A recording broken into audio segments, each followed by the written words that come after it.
je voudrais vous montrer une vidéo pour commencer. Alors, ce sont des images un peu irréelles. Au début, on ne comprend pas très bien ce qu'on voit. Et puis, dans ce tas de cendres, de débris, de destruction, on voit une forme qui bouge. Et cette forme qui bouge, c'est un homme. Est-il ukrainien? Est-il russe? Très honnêtement, nous ne le savons pas. Voilà un char qui est censé... Donc c'est un drone qui filme, ça à l'évidence. Et c'est un soldat qui est au milieu des ruines, mais dans une tranchée, et qui s'affaire.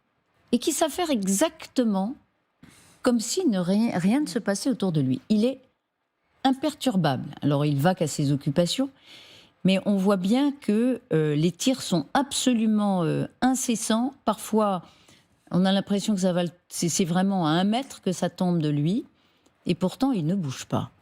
Alors, encore une fois, on va être très prudent. La manipulation des images, elle existe. Est-ce qu'on a superposé des tirs? Je ne suis pas une spécialiste des images, mais est-ce qu'il y a eu un montage? Est-ce que, général, on peut s'habituer, quand on est dans la guerre, à des tirs perpétuels, au point que, regardez, ça tombe tout près de lui, au point que finalement, ça ne perturbe pas sa petite affaire? Ah, ce sont des images incroyables, effectivement, parce que le sentiment de survie habite l'homme et le soldat, quoi qu'il arrive. Moi, j'ai déjà été pris sous des tirs, mais quoi qu'il arrive, les tirs, ils vous secouent, et vous ne restez pas absolument insensible. Donc il est arrivé, si c'est vrai, à un niveau d'insensibilité incroyable, qui montre mais que... c'est humainement possible ou pas? Écoutez, je sais pas, le réflexe normal, c'est quand même pas ça, parce que les balles, nous, on sait que ça tue, parce qu'on le voit à droite à gauche, et donc on se camoufle, on fait quelque chose. Et lui, effectivement, a l'air de ne pas bouger, il est devenu complètement insensible. Alors, ce qui est vrai, c'est qu'on peut avoir 2 réflexes. Il y a une espèce de mithridatisation, ce qui semble être son cas.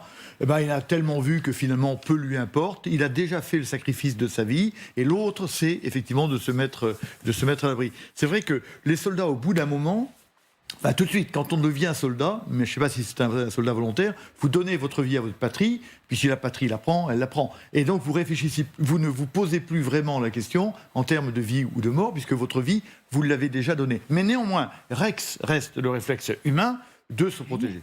Déjà, pas au point, comme vous dites, on s'habitue, c'est vrai, on s'habitue à tout, on le sait bien. Mais au point d'émousser des réflexes de vouloir sauver sa peau au moment où ça tombe à côté. C'est ça qui est, Catherine. Ce qui est bizarre en plus, c'est qu'il a l'air d'être tout seul là dans sa tranchée. Complètement tout seul. Alors, c'est peut-être... Oui. Non, mais ça peut être aussi, vous savez, il y a un stade au-delà duquel on devient aussi à moitié fou, c'est-à-dire que c'est ce qu'on appelle le stress post-traumatique. Ça peut aussi vouloir dire que ce soldat, il a été tellement traumatisé, effectivement, il en a tellement vu qu'il n'a même plus cet instinct de survie que décrit le général. C'est aussi des choses auxquelles on assiste dans les guerres, et notamment dans les guerres qui sont très dures. Et moi, qu'on puisse dire, c'est que celle qui se déroule actuellement en Ukraine est une guerre de haute intensité, et à un moment où effectivement les gens sont tellement déconnectés du réel, ce qui peut être aussi d'ailleurs d'un point de vue psychologique une manière de se protéger, c'est-à-dire qu'on se sort totalement du réel au point d'en oublier effectivement tout instinct de survie, tout réflexe de protection. Ça peut être ça, mais effectivement, comme vous le dites, il faut savoir exactement d'où viennent ces images, quand elles ont été tournées, etc. Il y a l'hypothèse de la drogue aussi. À l'œil nu, oui, voilà. Alors, il y a aussi... alors là, on va loin. Très souvent, ils prennent de la drogue ou de l'alcool, les combats. Qui les rend évidemment assez insensibles à leur environnement. Il y a ça. Olivier Védrine. Il y a aussi chez les Ukrainiens et chez les Russes, enfin ces peuples-là, le peuple slavs en général, une résilience bien supérieure et un côté beaucoup plus détaché aux choses de la vie, etc. Moi, ayant vécu dans ces pays-là, je trouvais toujours les Ukrainiens prenant plus de risques. Même, vous allez dans une entreprise, les normes de sécurité, ils s'en foutent. Sur la route, il n'y a pas cette même appréhension du risque que nous avons, nous, en France. C'est une société beaucoup plus rustique et où le curseur risque va bien plus loin que chez nous. Donc, Je ne suis qu'à moitié étonné. Après, effectivement, il y a peut-être aussi ce post-trauma qui est là, et bon, ça c'est clair et net. Mais attention, c'est une société plus rustique où le curseur risque est bien plus loin. Et où la vie a moins d'importance également. Ouais, oui, On n'a pas mis la vie sur ce piédestal où elle est chez nous, ce qui fait que finalement, pour chacun, elle est quand même moins importante. tout à fait. Oui, mais là, il n'y a même pas le réflexe. C'est-à-dire qu'on entend tirer, sans réfléchir, on essaie de se protéger. Là, ce réflexe a même disparu. Ça va au-delà du fait qu'on est beaucoup plus dilettante, je dirais, avec les mesures de sécurité classiques. C'est-à-dire que là, il a même plus le minimum du réflexe humain qui est que quand on entend un tir, effectivement, on essaie de se protéger. Alors, on peut peut-être revoir quand même quelques instants encore cette image, juste pour signaler que c'est peut-être un fake complet. Hein. Ça peut être une mise en scène. Oui, c'est pour ça. Ce qui nous intéresse dans cette affaire, parce que... C'est pas une mise en scène, ça ricoche là.